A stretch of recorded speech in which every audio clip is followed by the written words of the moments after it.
तीसरे वनडे के लिए इंदौर पहुंचे भारतीय कप्तान शुभमन गिल। पीने के पानी को लेकर काफ़ी चर्चा हो रही है।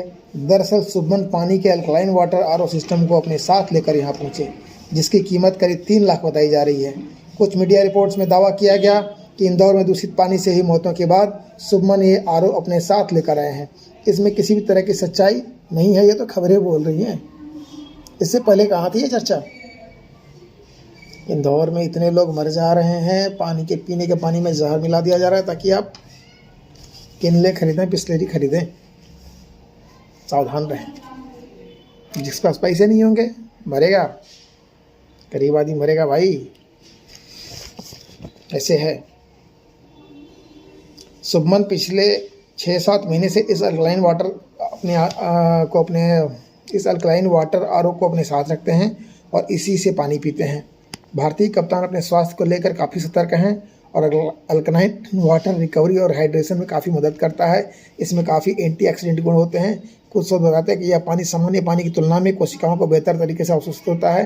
केवल गिल ही नहीं बल्कि पूर्व भारतीय कप्तान विराट कोहली भी अल्कलाइन वाटर का सेवन करते हैं। गिल से जुड़े सूत्र बताते हैं कि काफ़ी समय से वह अल्कलाइन आरओ लेकर चलते हैं। अब अधिकतर एथलीट इसका इस्तेमाल करते हैं।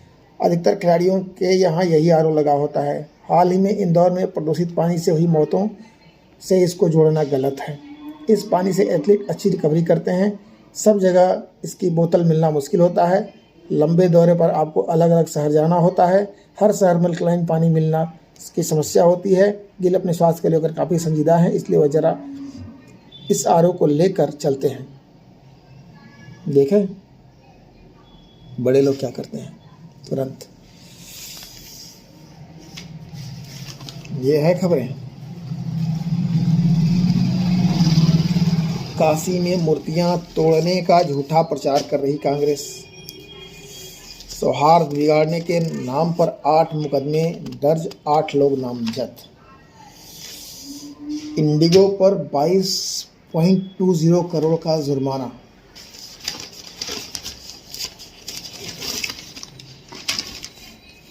भारत का अमेरिकी दालों पर 30% का टैरिफ।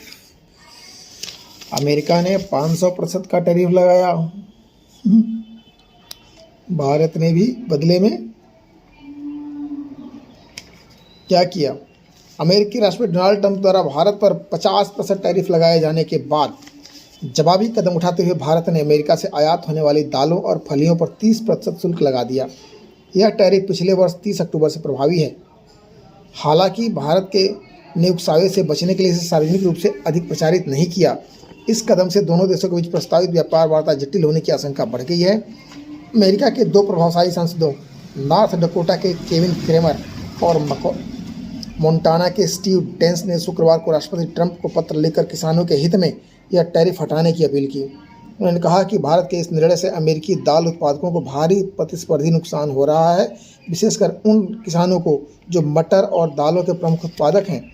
सीनेटरों ने कहा कि भारत में ज़्यादा खपत होने वाली दालों में मसूर, चना, सूखी फलियां, मटर शामिल हैं। इसके बावजूद भारत ने अमेरिकी दालों पर भारी टैरिफ लगाया है। पत्र में सांसदों ने जोर दिया कि भारत दुनिया में दालों का सबसे बड़ा बाजार है। भारत दुनिया में दालों का सबसे बड़ा बाजार है, जिसकी वैश्विक खपत में लगभग 27% हिस्सेदारी है। इसके बावजूद अमेरिकी पीली दालों पर ऊंचा शुल्क लगाया जाना अनुचित है। उन्होंने ट्रंप से आग्रह किया कि किसी भी नए व्यापार समझौते से पहले अमेरिकी दालों के लिए बेहतर बाजार की पहुंच सुनिश्चित की जाए। सीनेटरों ने याद दिलाया कि ट्रंप के पहले कार्यकाल में भी यह मुद्दा उठाया गया था। 2020 की वार्ता के दौरान प्रधानमंत्री नरेंद्र मोदी को इस संबंध में पत्र सौंपा गया था। उल्लेखनीय है कि 2019 में भारत द्वारा अमेरिकी दलहन फसलों को जनरलाइज सिस्टम ऑफ प्रेफरेंस हटाए जाने के बाद से यह विवाद लगातार गहराता जा रहा है। नॉर्थ डकोटा और मोंटाना के सीनेटरों ने टैरिफ हटवाने के लिए ट्रंप से लगाई गुहार। भारत ने पिछले साल 30 अक्टूबर को लगाया था टैरिफ। मामला अब आया है सामने। दोनों देशों के बीच प्रस्तावित व्यापार वार्ता के जटिल होने की आशंका बढ़ी। दालों के मामले में भारत की वैश्विक खपत में लगभग 27% की हिस्सेदारी है। बहुत बड़ी हिस्सेदारी होती है और ऐसे में अगर टैरिफ लगाया जाता है अमेरिकी दालों पर तो उनको बहुत नुकसान होगा, बहुत बड़ा मार्केट हासिल किया जाएगा। देखिए देखिए ये सब नौटंकी जो है ना, चाहे ट्रंप करें चाहे मोदी जी करें, इनके आपस के मामले हैं, ये फाइनली पे कौन करता है? आम आदमी। पेमेंट तो उसी को करनी है, उसकी जेब डेली होनी है, और कहाँ जाएगा? गवर्नमेंट के हाथ में। गवर्नमेंट आपस में नेशनलिटी का झगड़ा दिखा करके, सारी चीज़ें करके अपना उल्लू सीधा करती हैं सारी गवर्नमेंट्स, ठीक है। और फाइनली क्या होगा?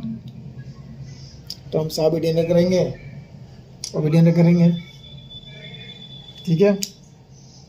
आयात शुल्क लगते हैं, निर्यात शुल्क नहीं लगते। क्यों? कि अपने अपने पूंजीपतियों का ध्यान रखना है और पूंजीपतियों का पैसा भी लूटना है, आम आदमी का पैसा लूटना है। तो भाई बातों को समझे क्या हो रहा है। अथराइज तरीके से सारी चीज़ें लूट मचाई जा रही है, चाहे अमेरिकी सरकार हो चाहे भारतीय सरकार हो, पूरे विश्व में सरकारों का संगठन है।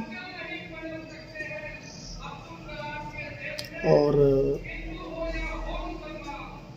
क्योंकि इससे पता चलता है, जब पुतिन के घर पे ड्रोन सब में हमले हो गए थे तो बहुत बड़ा बवाल मच गया था, और लोग इतने सैनिक मारे जा रहे हैं, लड़ाई चल रही है, उससे किसी को कोई मतलब नहीं। तो सरकारों का ये मायाजाल आम आदमी के लिए समझना बहुत मुश्किल है।